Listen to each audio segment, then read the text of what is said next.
I want you to hit me as hard as you can.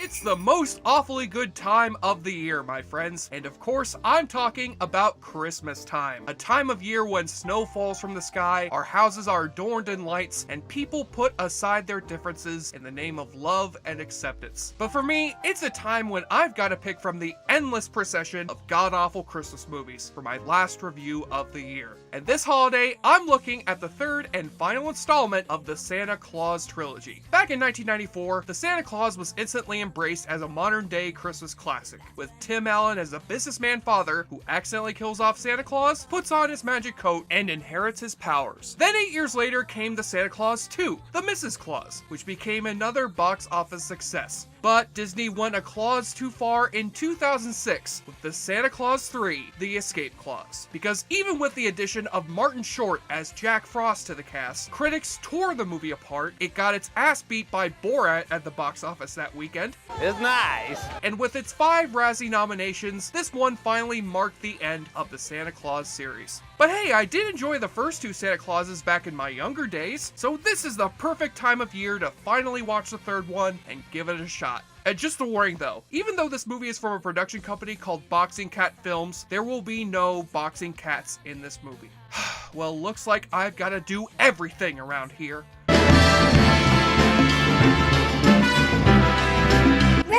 So the last time we saw ad executive turned jolly old elf Scott Calvin, played by Tim Allen, he found his Mrs. Claus in high school principal Carol Newman, played by Elizabeth Mitchell, and was able to keep being Santa Claus. Now it's 4 years later, and Scott and Carol are now expecting a little Claus. But even amidst this happy situation, Carol's grown depressed over leaving her family behind to come to the North Pole, while her husband is too busy prepping for Christmas to focus on her.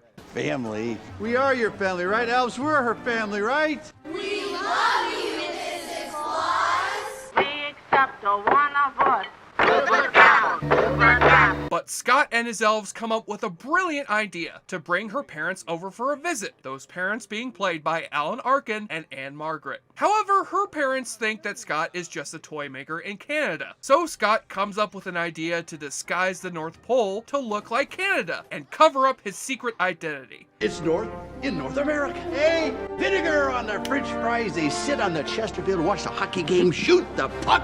Daddy-o! Actually, I think they put gravy on their French fries, not vinegar, but who cares? That's a dumb fucking idea, and you know it! At the same time, the daughter of Scott's ex-wife Laura wants to come visit the North Pole, and Scott is guilted into letting her visit, along with Laura and her husband Neil, because Judge Reinhold needs something to do in this movie, or else the poor guy's gonna get arrested in another airport. And in the middle of these dueling family visits is Jack Frost, played by Martin Short, who's been trying to upstage Santa during the Christmas season because he's jealous he doesn't have his own holiday, and that very few kids know who he is. You know, the Jack Frost? Never heard of you. I'm a legendary figure too, with enormous power in my own right. Okay, chill. I invented chill. Ah yes, but he did not invent Netflix and chill, and that fact has haunted Jack Frost for his entire life.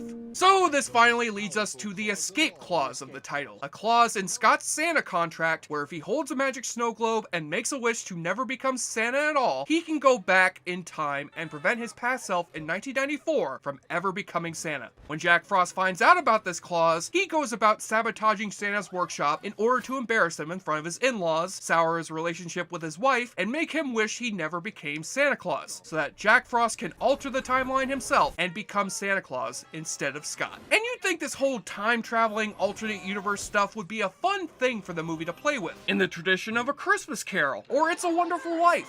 Not so much though, because most of the movie is just this dumb, loud sitcom with Scott trying to impress his in-laws and trying to hide his Santa business from them. And it feels more like a Home Improvement Christmas special than it does a movie. The only bright spot in the middle of this shit is Alan Arkin, because no one plays old crotchety Jewish guy better than Alan Arkin. Who are you? What's wrong with you people? How about that, Sil? Our grandchild is being born in the broom closet of a Canadian toy factory. Seriously, if Larry David's ever too busy to play Bernie Sanders on SNL, they need to give Alan Arkin a call. But then you've got the rest of the movie, where Scott wishes he was never Santa Claus and finds himself in an alternate timeline where he's still an ad executive, and Biff Tannen used the sports almanac to take over Hill Valley.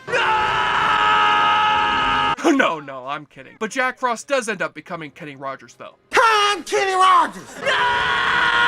From here, the movie does grow slightly less formulaic and more interesting. Namely because Martin Short really does know how to salvage the crappiest of movies with his talents for song, dance, and comedy. But by then, it's too late. And Santa Claus 3 ends up being the textbook definition of an unnecessary sequel. You could practically feel the actors and writers coasting on autopilot, just making a sequel because they could, not because they had to. But hell, I don't know. It does imbue you with a little bit of that Christmas spirit. And at the end of the day, I've seen far worse Tim Allen Christmas movies. So for those of you looking for a good, bad Christmas movie, you're better off sticking with the first two Santa Clauses. But this one is not without its charms. Now it's time to get ready for next Christmas, when I'll be reviewing the next installment of the Santa Claus franchise, the Sanity Claus.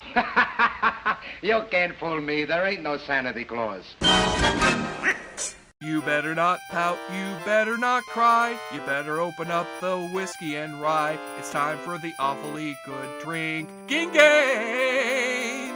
Take a shot or drink every time Jack Frost uses his freezing breath. Hey, as long as he doesn't start doing ice puns, I think we'll be okay. Freeze winter, ice cold, cool, ice frost winter ice. Tim Allen mispronounces Canada. Canada. They fall asleep and they dream they're on a wonderful flight to Canada. Hey, that isn't the way we're supposed to say Canada, at least over here in America. America. Santa goes ho ho ho. Oh, oh, oh, oh, oh, oh, oh. You know, I think the whole reason they made the Santa Claus movies is that a Disney executive heard Tim Allen doing those grunting noises on Home Improvement and said to himself, wait a minute, that kind of sounds like Santa.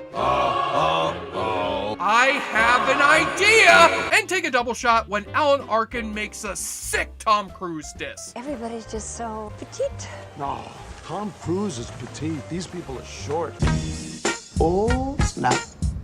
As well as for the 2 times you see an Abigail Breslin cameo. I mean, that makes sense. She was also in Little Miss Sunshine with Alan Arkin that same year, which gave him an Oscar. Now they're in Santa Claus 3, which gave him everlasting shame and self-hatred for throwing his career away.